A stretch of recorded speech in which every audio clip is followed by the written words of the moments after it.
What's up, everybody? Welcome back to the Live with Brandon Blakely podcast. Of course, I'm your host, Brandon Blakely, aka Brandon Lee TV, back at it again with another banger, my friends. Look, we just witnessed a straight barn burner blockbuster matchup versus the number 9 team in the country, North Carolina, coming in trying to invade the Allen Fogg Fieldhouse in Kansas. Kansas, number 1 team in the nation, looking very strong for majority of the game. Now, shout out to UNC because they made a hell of a run. Shout out to Jalen Withers out of North Carolina, man. 3 of 4 from three.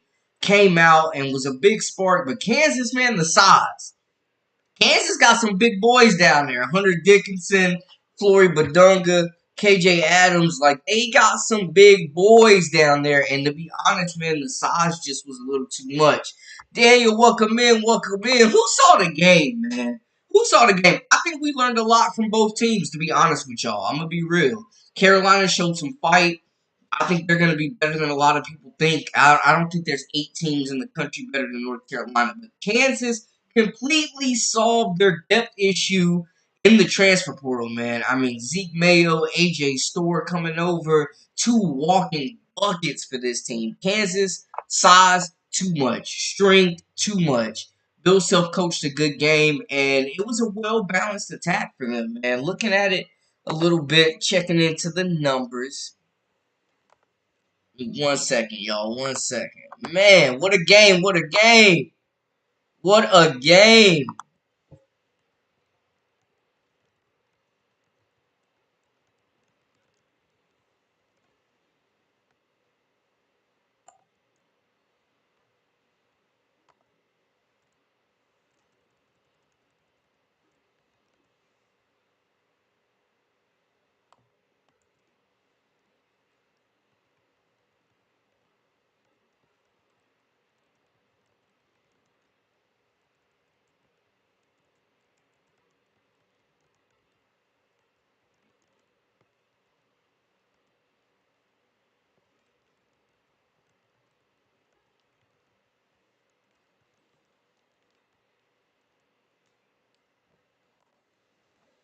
Welcome in, Saheed. Hey, man. North Carolina played a great game. North Carolina played a great game. How about those freshmen? How about them freshmen, man? Ian Smith, or Ian Jackson, excuse me. Ian Jackson, and for one, it's going to be an issue. Him as well as Drake Powell. Drake Powell, a kid that I covered when I was a reporter in North Carolina. Those kids is going to definitely be a problem, man. But yo, Carolina looks so crazy without a big. We saw those small lineups, man, continue to play out there. Jalen Withers played big. I'm not gonna lie. I was impressed with him. Looking at Kansas, we know they took the win 92-89 late in this contest, man. They blew a big lead now. Carolina was down 20 and fought hard, bro. So shout out to Carolina. For this. But Hunter Dickinson, 20 points, 3 assists, 10 rebounds. The 12th-year senior, grown man out there, about 30 years old. Saban got the 401k set up. Hunter Dickinson still putting in work in college basketball. Him, KJ Adams, and Floyd Badunga, the freshman, I think were the difference makers. Dickinson and Badunga combined for 18 rebounds. Badunga had 8 points off the bench as well. Big, high energy player, blocked some shots, got some putbacks, was just a physical specimen, man. That when last year, if Dickinson and KJ Adams got into foul trouble, they had to play a lot of minutes. There was not much relief. But you bring in Badunga, you got Rylan Griffin as well out there blocking shots, athletic, long. AJ Storr out of Wisconsin, super athlete, hit some big threes, had 13 points, 4 assists, 2 rebounds. Very productive scorer. Like, they went into the transfer portal and got Storr.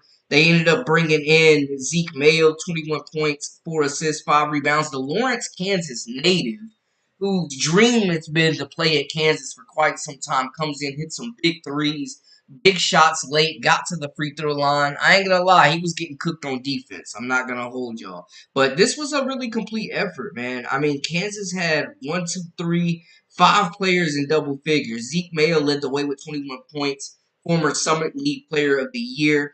You got DeJuan Harris, who has been there for quite some time as well. The steady point guard presence that really battled some foul trouble. He had 10 points, 3 assists, 2 rebounds. KJ Adams has improved on the handle, continues to be an asset in the mid-range game. Almost shot them out of this one low key, but the experience, the physicality, the dominance on the glass was major, man, because UNC really had to play small ball a lot. Hunter Dickinson, he gets 2 feet in the lane, the size, the craftiness, the finishing ability, the understanding of how to establish positioning on the block. Kansas struggled with depth, man. Their players, their starters got ran into the ground last year. That is obviously not an issue for them this season, man. Like the depth played a big part, the size, the fact that they could bring in more fresh bodies. I love that they played the freshman Marquise Passmore, another player that I covered down in North Carolina in my time as a sports reporter. 4-star freshman, top 35, 40 player in the country comes in. When you got the luxury to bring guys like that off the bench, you know your team is different, man. Kansas last season could not shoot a lick. They bring in Store, they bring in Mayo, guys that can really space the floor, hit 3-pointers. Like Bill Self definitely has one of his best teams. I think this team is honestly probably better than the national championship team from top to bottom. They're deeper, they're more versatile, and I think they have more depth. Straight up, man. Kansas really did work in the transfer portal. They got a nice blend of experience, but also got some solid production from their bench and from their young players as well. But Bill Self, they almost blew this lead. They got tested. They got tested. This would have been the biggest comeback victory for UNC since 2006. They were down 20 points. Now, speaking of UNC, man, they came in, they played hard. Can we talk about the development, the step that Elliot Kadu has taken so far this season, man, as a leader, an elite passer? The free throw shooting is extremely better. He's shooting the ball at a higher clip. He just looks way more confident, more comfortable out there. Like him and Seth Trimble have taken major steps since last year, and they will be a big part of what UNC does. But Elliot Kadu, like attacking the basket, got a couple of and ones, just a lot stronger than I think people give him credit for. Elite court vision. He looks like one of those Carolina floor generals that has the capability of being a national champion and an All-American one day. Love what I saw from him. Jalen Withers, a player, his second year with North Carolina, 11 points in the second half, 9 rebounds. Had to play big, man. They had him at the 5 a few times in this game. Just going with that small ball lineup. UNC, man, without Armando Bacot, is a completely different team. We have not seen a UNC team this small in quite some time, and they're making up for it, shooting threes and playing fast. Seth Trimble with a career high 19 points, 4 rebounds. You talk about making strides, man. Him and Elliot Kadu are definitely X factors for this team. The step that Trimble is taking, shooting the basketball confidently from 3. We knew he was a superstar athlete. We knew he was an elite athlete in the form of JP Takoto. But with him shooting the ball confidently, making plays, attacking the cup at will, being just an elite transition finisher, it gives this team a different dynamic, to be honest with y'all. I'm very excited to see this Carolina team continue to develop. Ian Jackson had 10 points off the bench. You talk about a freshman out of New York, Mr. Basketball, Gatorade Player of the Year in New York, came in and gave them some extremely good minutes. I knew Ian Jackson was different. I knew this freshman class was different. I knew Ian Jackson was different when it was late in the shot clock in the first half. He was one-on-one with KJ Adams and cross bro and hit the pull-up jumper from the mid-range. I knew at that point that this was a different type of freshman, man. Ian Jackson as well as Drake Powell were getting all types of great reviews. People were raving about them all year, or not all year, but during the preseason, showing what they could do in the offseason, getting busy in exhibition play. Drake, like the wing play, the wing presence for North Carolina is definitely improved this season. I have to say.